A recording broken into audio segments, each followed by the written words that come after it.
बिस्मिल्लाहिर्रहमानिर्रहीम इय्याका नअबुदु व इय्याका नस्तईन। व्यूअर्स, मैं हूँ जाहिद अज़ीज़ लंगर गपशप के प्लेटफॉर्म से। उम्मीद करता हूँ आप सब लोग खैरियत से होंगे और आपके दिन अच्छे गुजरे होंगे। दोस्तों, सियासत की दुनिया में क्या हलचल चल रही है और अदलिया के महाज के ऊपर क्या चल रहा है, ये सारी खबरें आपके साथ शेयर करेंगे और आपको बताएंगे कि सुप्रीम कोर्ट से जो इस्तीफ़े की बातें की जा रही हैं, किसका इस्तीफ़ा आ रहा है, इस खबर में कहाँ तक सच्चाई है। फिर जस्टिस मंसूर अली शाह वो क्यों रेलेवेंट हो चुके हैं इस निज़ाम के लिए, और जस्टिस आलिया नीलम के ऊपर कौन सी नई तलवार लटकाई जा रही है। जस्टिस आमर फ़ारूक का कैरियर कितना इम्पोर्टेंट है और कितना लंबा है, और लाहौर जो है वो डूब रहा है और लोग शुहेब को आवाज़ें लगा रहे हैं, ये मामला क्या है।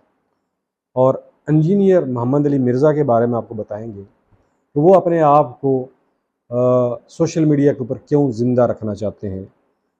रऊफ़ हसन के बारे में भी आपको बताएंगे क्या अपडेट्स हैं, और ख्वाजा आसिफ साहब ने जो खुद इकरार किया है वो इकरारनामा क्या है, उसके ऊपर बात करेंगे। सबसे पहले जी, आपने ट्विटर के ऊपर ये ट्रेंड देखा होगा कि सुप्रीम कोर्ट से इस्तीफ़ा आ रहा है।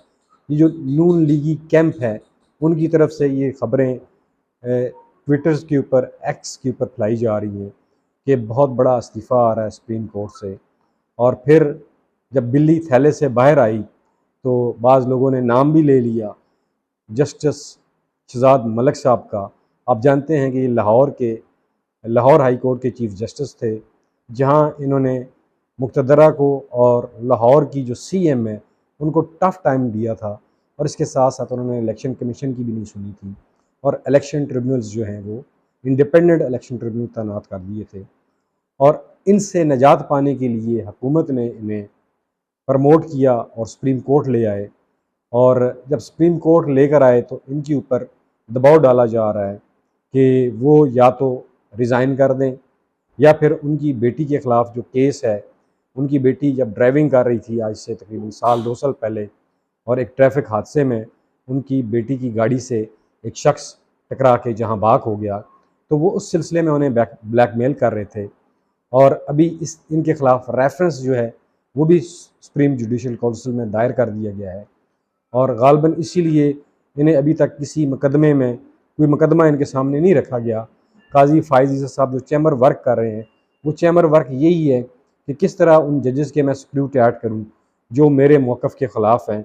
बहरहाल, एक बात मैं आपको बड़ा क्लियर बता दूँ कि जस्टिस शहजाद मलिक साहब कभी भी इस्तीफ़ा नहीं देंगे।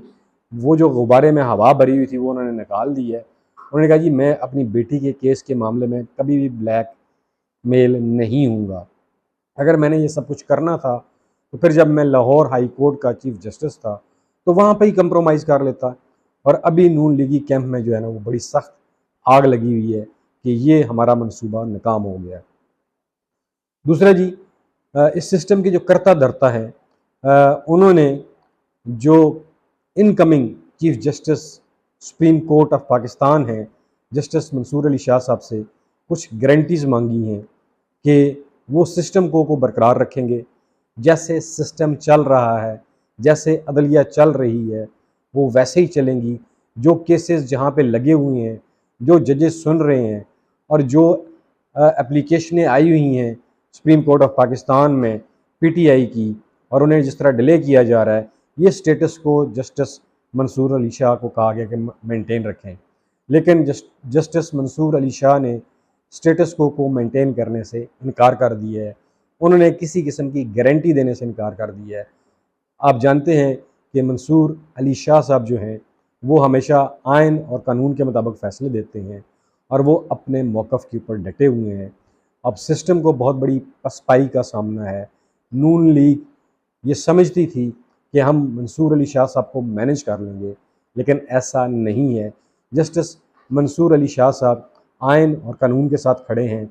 उनके जितने भी फ़ैसले हैं आपने देखा होगा कि वो हमेशा आइन और कानून की बात करते हैं, लोगों के बुनियादी हकूक़ की बात करते हैं।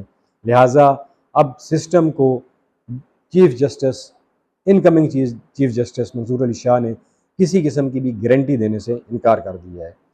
दोस्तों, दूसरी तरफ आप जानते हैं कि जस्टिस आलिया नीलम साहबा जो हाल ही में जिन्हें लाहौर हाई कोर्ट का चीफ जस्टिस लगाया गया था, और ये 2 या 3 सीनियर जजेस को क्रॉस करके इन्हें लगाया गया था। इनसे पहले जो जजेस थे, जस्टिस शुजा से और जस्टिस बाकर नकवी साहब थे, जिनके बारे में काजी फायजी साहब का भी ये ख्याल था कि ये अप्रोचेबल जजेस हैं, लिहाजा हमें वो जज जो है चीफ जस्टिस बनानी है लाहौर हाई कोर्ट की जो इंडिपेंडेंट हो। तो जब ये फैसला किया गया तो जस्टिस आलिया नीलम साहबा ने जस्टिस शहजाद मलिक साहब की जो पॉलिसी थी उसमें कोई तब्दीली नहीं की, बल्कि उसी रवश के ऊपर चली और वो आइन और कानून के साथ खड़ी हो गई और इलेक्शन कमीशन का फ़ैसला मानने से इनकार कर दिया। जो हुकूमत ने एक आर्डीनेंस के ज़रिए कहा था कि ट्रिब्यूनल्स के अंदर रिटायर्ड जजेस लगाए जाएँ, जस्टिस आलिया नीलम साहब ने कहा कि मैं जो जस्टिस शहजाद मलिक साहब फैसला करके गए हैं, मैं अपने जजेस के साथ खड़ी हूँ और मैं कोई रिटायर्ड जज नहीं लगा रही इलेक्शन ट्रिब्यूनल के अंदर। आप जानते हैं दोस्तों, इलेक्शन ट्रिब्यूनल्स के अंदर जो जजेस लगे हुए हैं, उन्होंने जो इलेक्शन में बेज़ाब्तगियाँ हुई हैं, धांधली हुई है, वो केसेस सुनने हैं। और इस गवर्नमेंट को पता है कि लाहौर में तकरीबन 70 से 90% इनका जो मैंडेट है वो चोरी करके इन्होंने लिया हुआ है और वो रिवर्स हो जाना है। और अभी पतन की रिपोर्ट भी आ चुकी है जिसमें हल्का NA 130 मियां नवाज शरीफ साहब का जो हल्का है उसमें जो तहलका खेज इंकशाफ किए गए हैं वो किसी से ढके छुपे नहीं हैं। यानी कि 102% टर्न आउट रहा बाज़ हल्कों में, 90% रहा, 86% रहा, और उसके साथ ही जो सूबाई हल्के थे वहाँ पे 40% टर्न ओवर है, 35% टर्न ओवर है।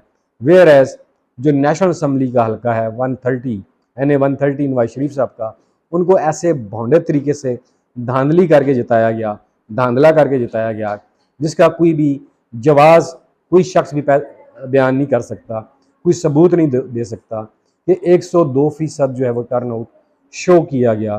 तो पतन की इस रिपोर्ट ने नून लीग के तन बदन में आग लगा दी है और नून लीग और जो PTI का जो बयानिया है उसको तक़वियत मिली है कि ये फार्म 47 की जहली हुकूमत है।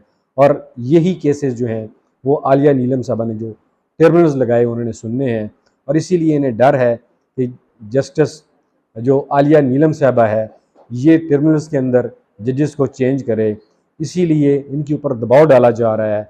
और गालबन लाहौर बार या पाकिस्तान बार की तरफ से अहमद ख़ान साहब ने ये एप्लीकेशन दी है सुप्रीम कोर्ट में, इनकी तकर्री को चैलेंज किया है और कहा है कि सीनियरिटी के असूल को जो सुप्रीम जुडिशल काउंसिल थी उन्होंने नज़रअंदाज किया है और एक जूनियर जज को इन्होंने chief justice Lahore high court बनाया है।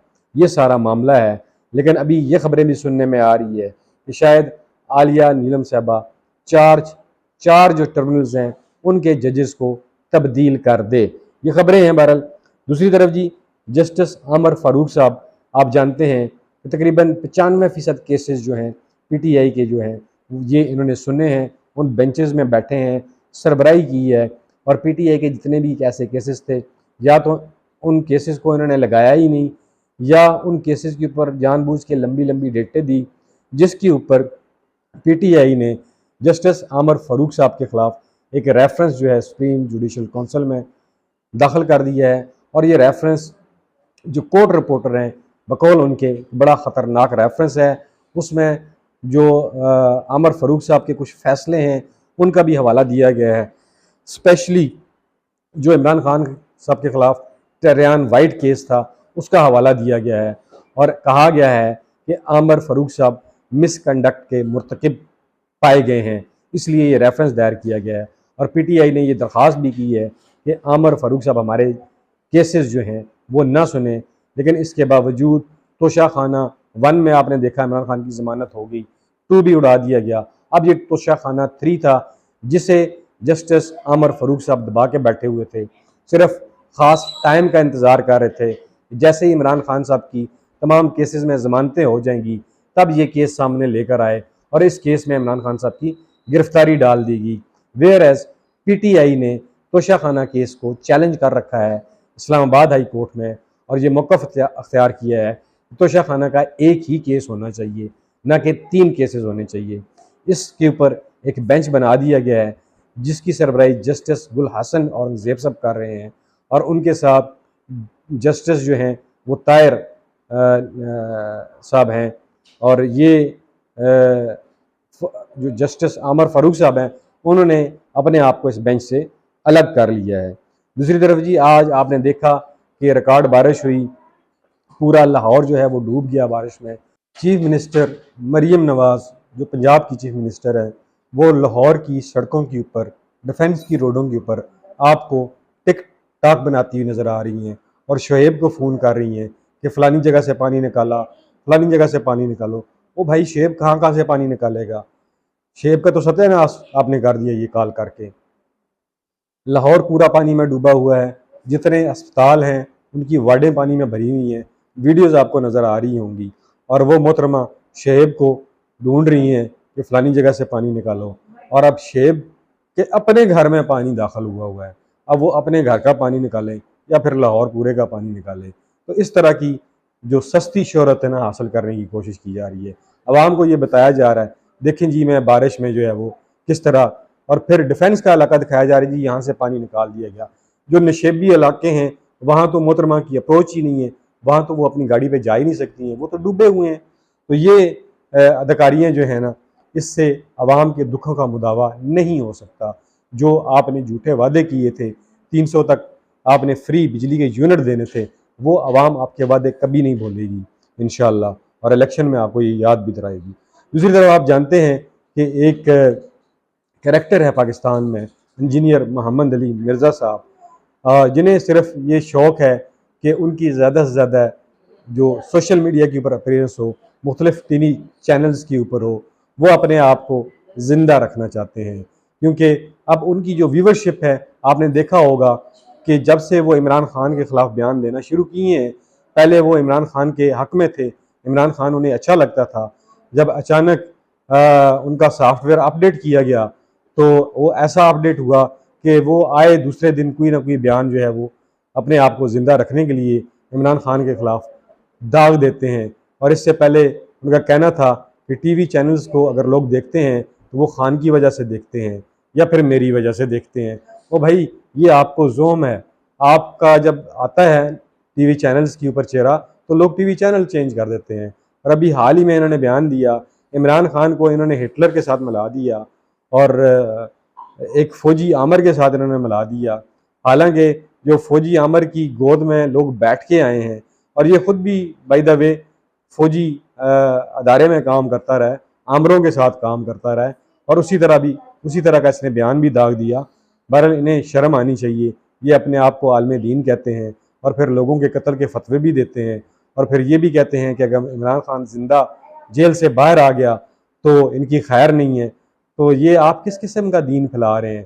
क्या हदीस पाक में ये लिखा हुआ है जो आप हदीसें सुनाते हैं मन गढ़ंत किस्म की, कि आप लोगों को इनडायरेक्ट कत्ल की धमकियां दें और लोगों को जो है वो आप यहूद नसारा के साथ आप कंपैरिजन करें? ये इख्तियार आपको किसने दे दिया? बहरहाल जी ये आलम दीन कम है और ड्रामेबाज ज़्यादा हैं जी। बहरहाल आपको इस तरह के और भी बयान इनके गाए बगाए नज़र आते रहेंगे।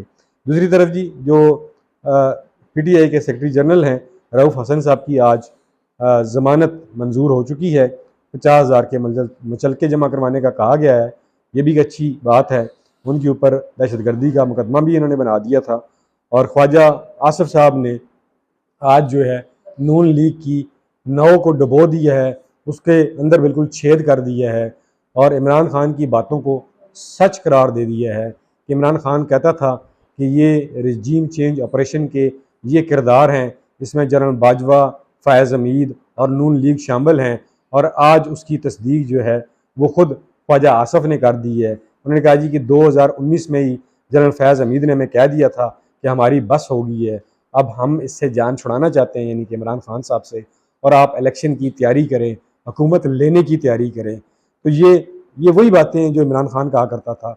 आज ख्वाजा साहब ने खुद ये बयान फरमा के इमरान खान के मौक़िफ़ की तायीद कर दी है कि किस तरह ये जनरल बाजवा साहब का जो ससुर हैं जनरल अमजद, उनके घर में ये मुलाकातें करते रहे हैं और वहाँ पे ये किस तरह गंदा खेल खेलते रहे हैं, किस तरह इन्होंने प्लान बनाया, किस तरह जो है वो शहबाज शरीफ साहब डिग्गी में बैठ के आर्मी हाउस जाते रहे हैं, और उधर जनरल बाजवा साहब जो है कुरान मजीद जेब में रख के और लोगों के सामने झूठी कस्में खा रहे हैं कि मैंने रजीम चेंज में मेरा कोई किरदार नहीं है। अब आए ना, जवाब दें ना, ख्वाजा आसफ के इस बयान का जवाब दें।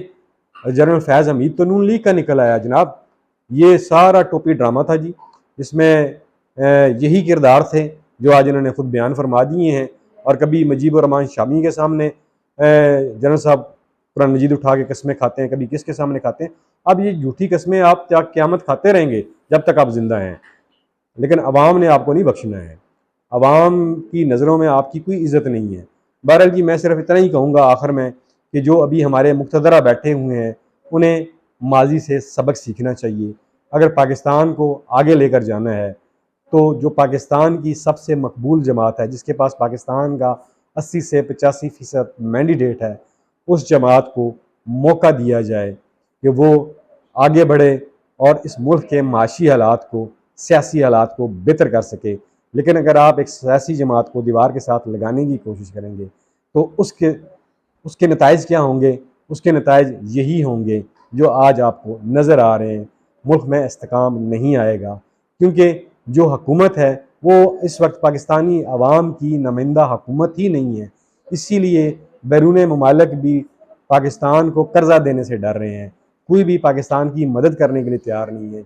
इवन के बरादर इस्लामी ममालिक में भी ये जाने से कतराते हैं, क्योंकि उन्होंने भी कहा हुआ है कि जब तक आप अपने निज़ाम को ठीक नहीं करेंगे आपको कोई एक पाई भी नहीं मिलेगी।